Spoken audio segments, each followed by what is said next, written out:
understand. Bismillahirrahmanirrahim. Alhamdulillah Rabbil Alameen. Hasbunallah wa ni'mal wakeel. The Lord is my light and my salvation. Whom shall I fear? And yea, though I walk through the valley of the shadow of death, I will fear no evil, for you art with me. Thy rod and thy staff, they comfort me. Thou preparest a table before me in the presence of my enemies. You anoint my head with oil. My cup runneth over, and surely goodness and mercy shall follow me all the days of my life. And I will dwell in the house of the Lord forever and ever. Amen. Assalamu alaikum. It's Thursday. Welcome to Johnny's Bite. Nauni Anam Zoya. Good morning. I trust you're fine. And thank you to all our collaborators across the country who make sure that you're spreading far and wide the Johnny's Bites conversation as well. This morning is a throwback Thursday, but first let's begin with Dr. Nyaho-Tamakloe. He had some few words to say to me when I sat down with him a few months ago. Listen to him. Listen to Dr. Nyaho-Tamakloe. He's a statesman. He's a founding member of the NPP. He's a soldier, and he's a medical doctor and a father to many. Listen to him.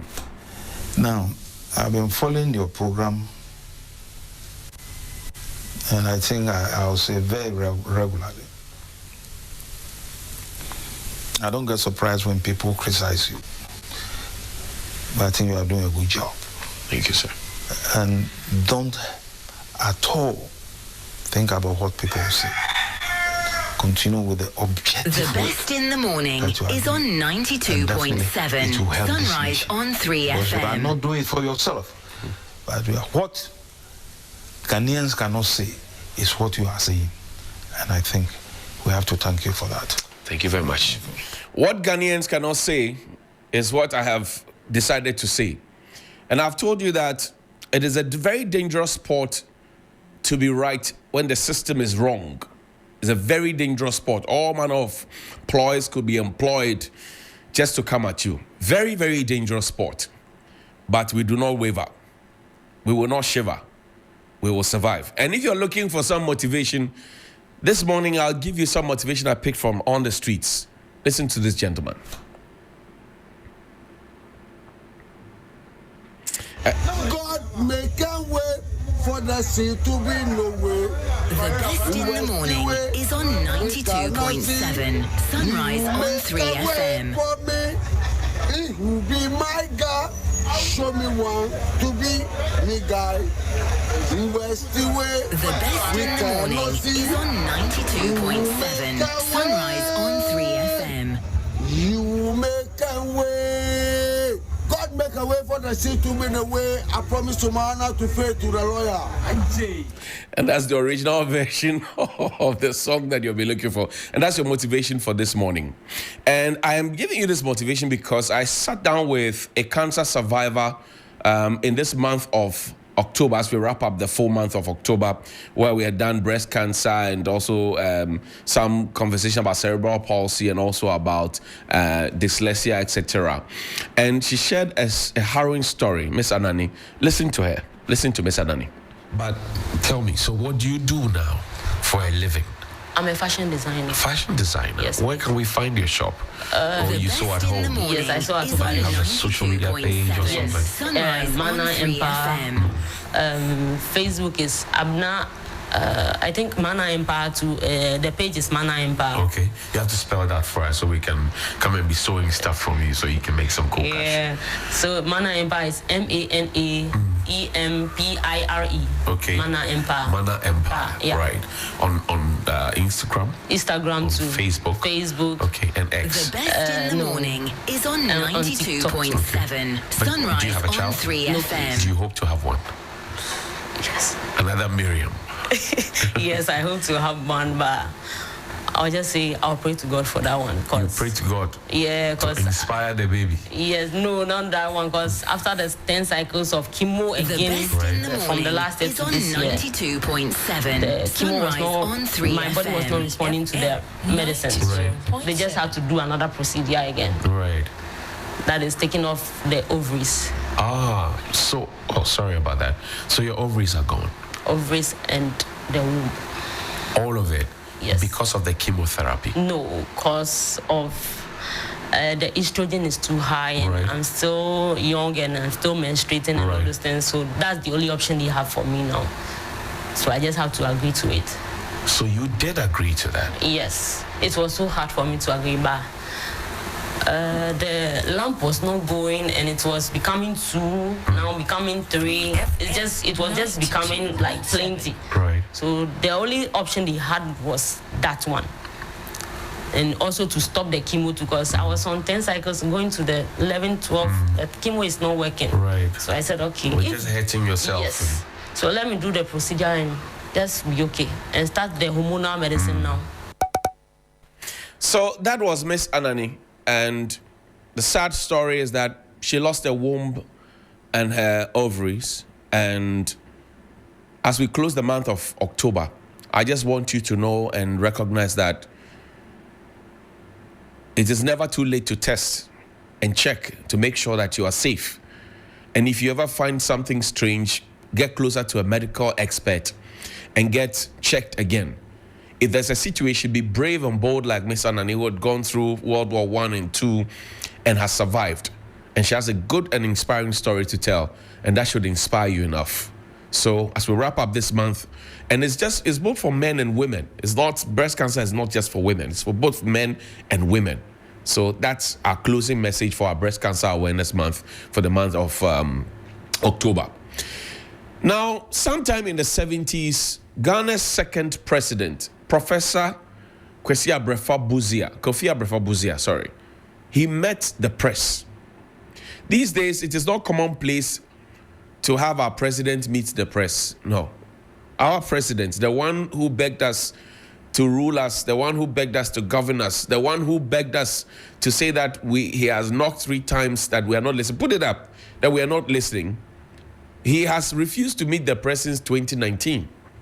Yes, Nana Addo Dankwa Akufo-Addo William has refused to meet the press since 2019. His predecessor, who also belongs to the same tradition, met the press. Professor Busia, he met the press. And this is from the Statesman magazine then. I captured this from the Statesman magazine. I told you when it comes to documents, we have the documents. This was captured in the Statesman magazine in the 70s. Professor Busia met the press. There's a wider version of this document. There are 11 commandments or so to the Parliament of the Republic. And giving the 10 commandments of the Statesman to members of Ghana's Second Republican Parliament. 10 commandments. And we don't have too much time. I would have read them to you, but 10 commandments. But there's one that I singled out that speaks to the times that we find ourselves in. It's a clipping. It says, law number 5, or commandment number 5, you shall, and this is where Ghanaians will tell you your effectiveness as men and women of foresight. This is to the second parliament, and I'm sure it applies to this parliament, the 8th parliament. You shall, and this is where Ghanaians will tell your effectiveness as men and women of foresight. Explore all possible avenues to cut down considerably the unemployment figures in the country through a well thought out plan. To cut down considerably the unemployment figures in the country through a well thought out plan. For it is only you or your dependents, for it is not only you or your dependents or your relatives or your political allies or your strong-armed men who should eat. Let's read it again. For it is not only you or your dependents or your relatives or your political allies or your strong-armed men who should eat, family and friends. It is not only your family and friends who should eat. This was captured in the statement. The statement is pro-MPP, or if you like, pro-UP. This is what they said to the second parliament of the Republic of Ghana. Now it says each and every Ghanaian has the right to gainful employment in order to keep body and soul together. And when they will have earned their hard-won salaries and wages, you shall not enact laws to rob them through deductions of all kinds. E-levy, DDEP. You shall not enact laws. COVID-19. You shall not enact laws to rob them through deductions of all kinds with the excuse that you are saving for their ghosts after they had died. This was captured in the statement. Let's read it again. Very interesting piece. Very nice commandment. From the same political ideology to the same political ideology today. I'm reading what their predecessors wrote and asking the government in power today, how do they feel in the parliament? How do they feel about the situation in the country? He said, you shall, and this is where Ghanaians will tell your effectiveness as men and women of foresight, explore all possible avenues to cut down considerably the unemployment figures in the country through a well-thought-out plan. For it is not only you or your dependents or your relatives or your political allies or your strong-armed men who should eat. Each and every Ghanaian has the right to gainful employment in order to keep body and soul together.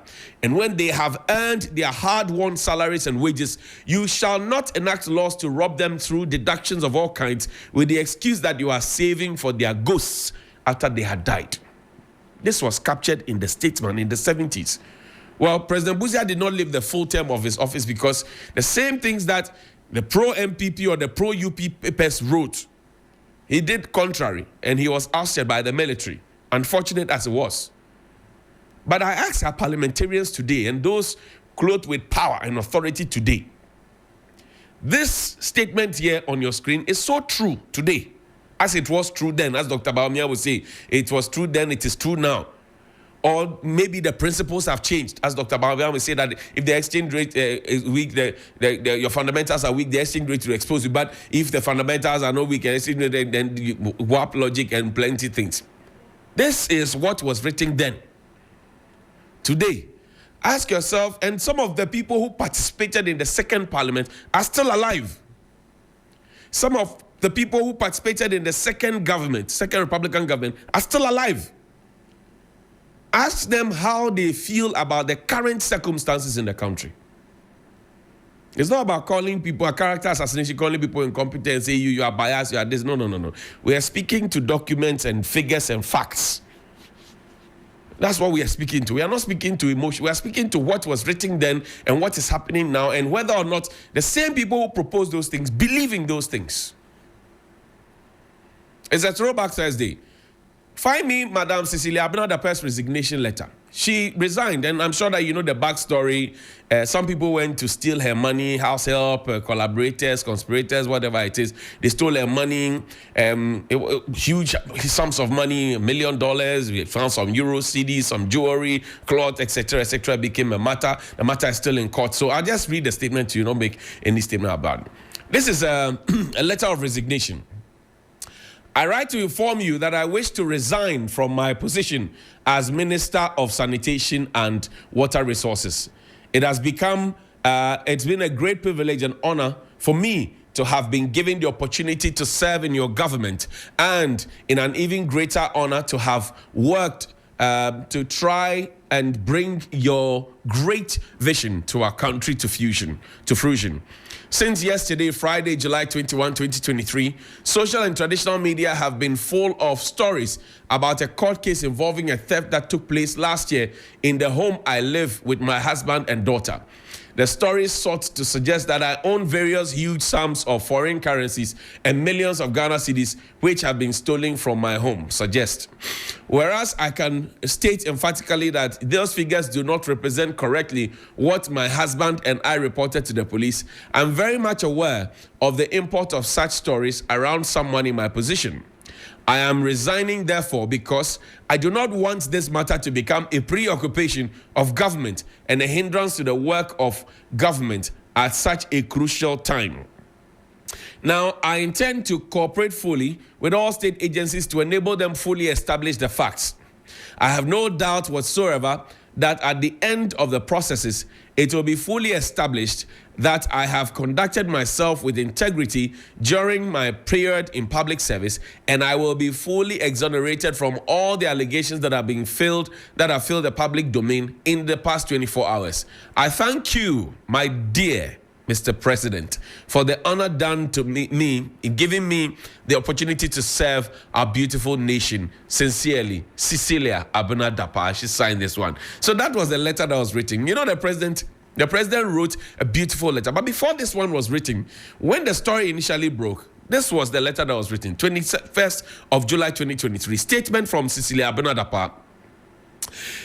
I refer to publications dated 2021/7/2023 suggesting that I own $1 million, 300,000 euros, and millions of cedis which have been stolen from my house.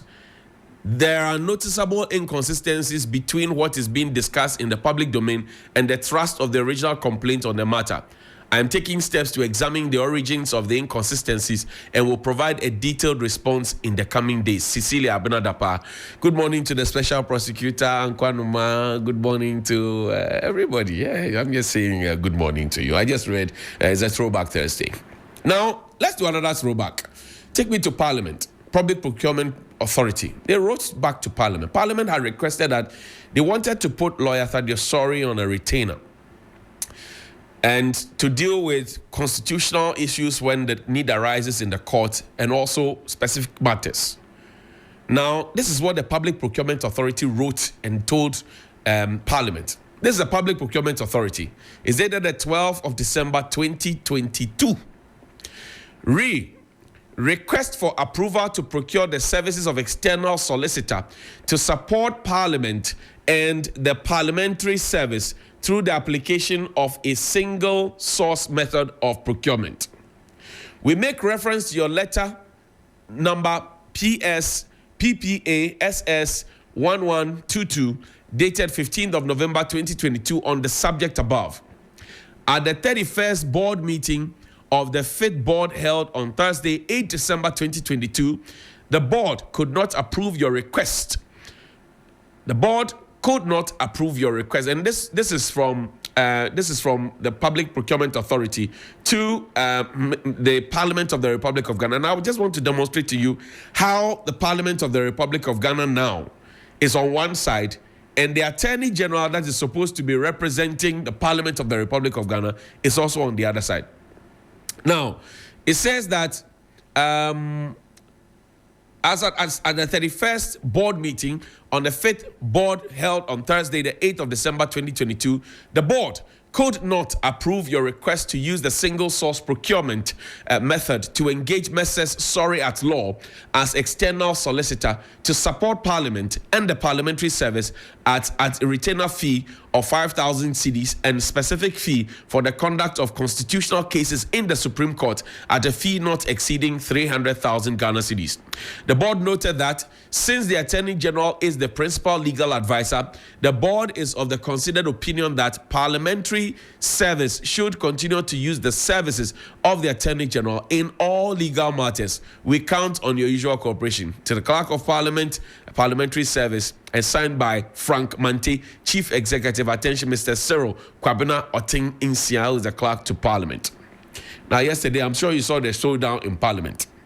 Professor Ransford Jampo, following what happened in Parliament, this is just by way of information for you, that, yes, now, this is just by way of information for you, right? That the Attorney General now is on one side. They are the ones now, literally, if you like, for want of a better expression, fighting Parliament. Yeah. And it came up in court. You saw it. It was live on TV. I'm not the one trying to manufacture it. It was live on TV.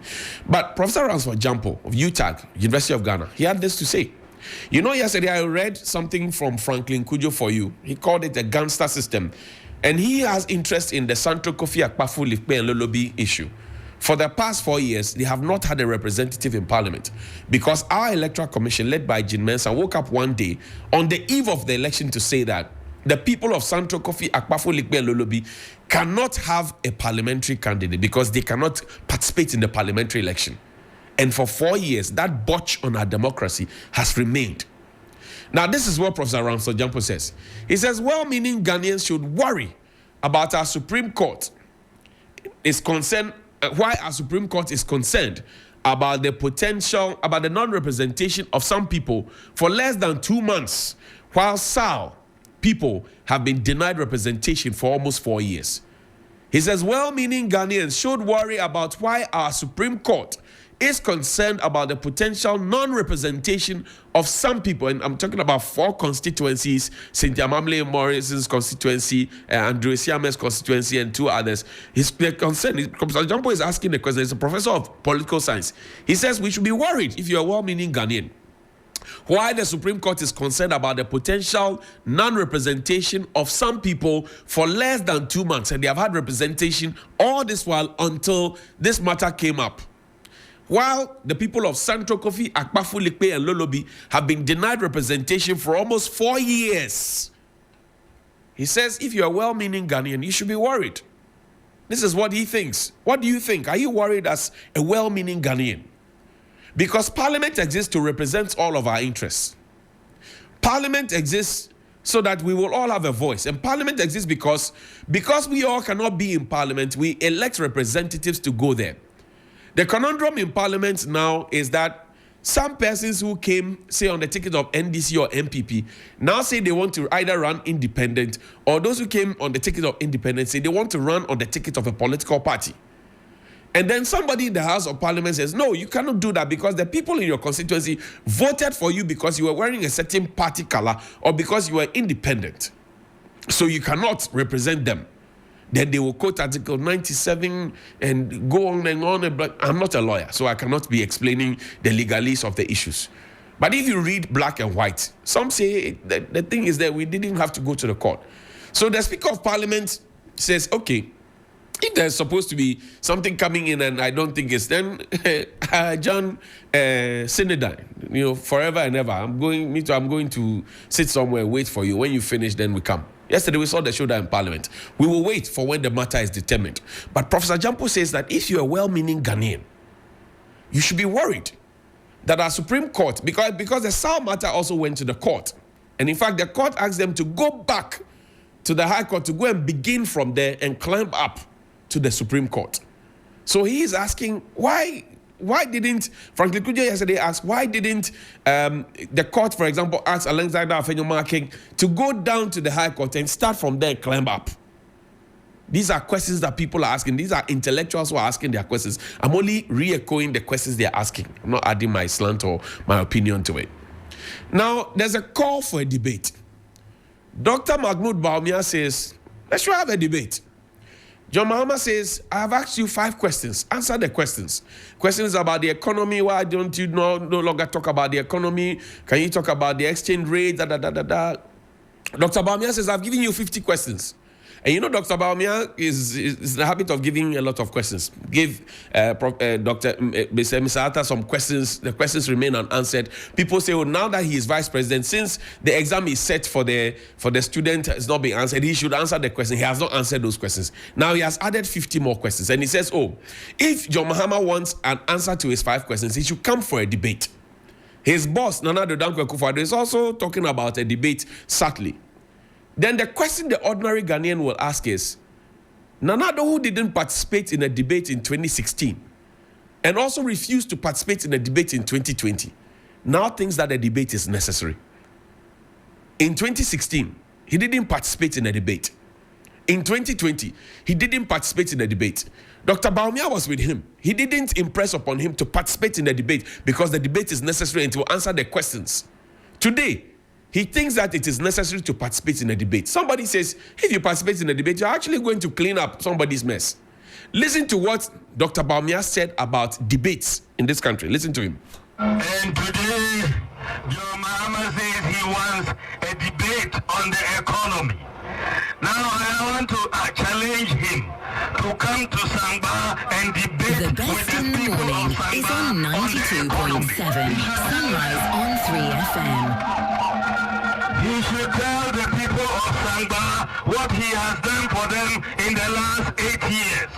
And he should go and debate with businesses that have collapsed because of doomsday.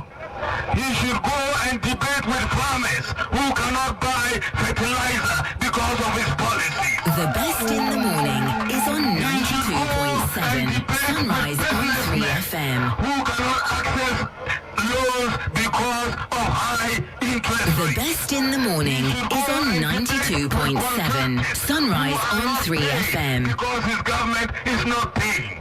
He should go and debate with teacher trainees who are not paid allowances because The best in the morning is on 92.7 Sunrise on 3FM. Who are not paid allowances because his government has refused to pay allowances. He should go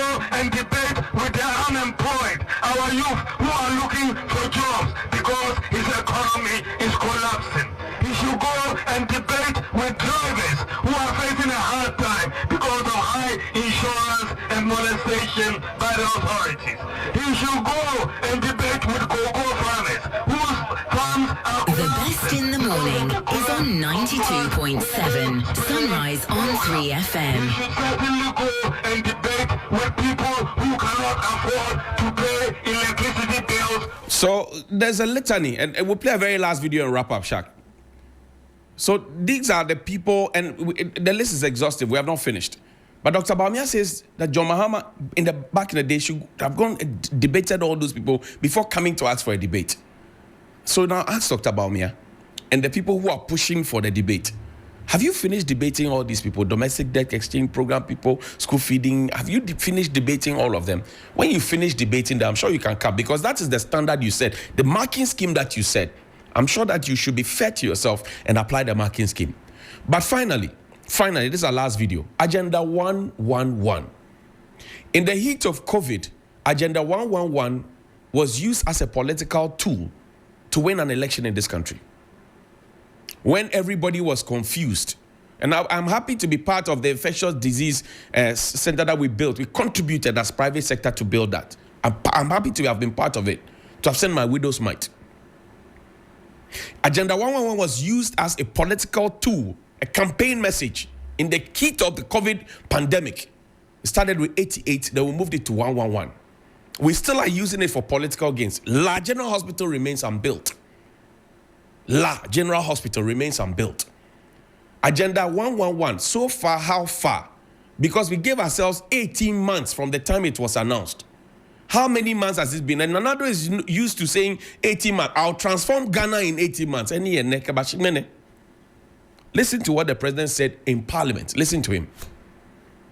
I have to report, like all major construction The Best projects, in the Morning is on 92.7 Sunrise on 3FM. we gave for the completion of Agenda 111 was overly ambitious. Identifying suitable sites around the country, for example, has turned out to be even more problematic than had been anticipated. I am now able to say that a great deal of the preparatory work has now been completed, and work has started at 87 of the 111 sites. I've been assured that preliminary work on the remaining 24 sites is ongoing. We have every intention of seeing this project through to its successful end, which will enable me to commission all 111 hospitals before I leave office on 7th January 2025. That's what the president said. It is a few days, Mr. President, a few days. Have you finished? Or the Agenda 111 is not a priority of priorities? I greet you. Good morning. Enjoy your breakfast. See you tomorrow.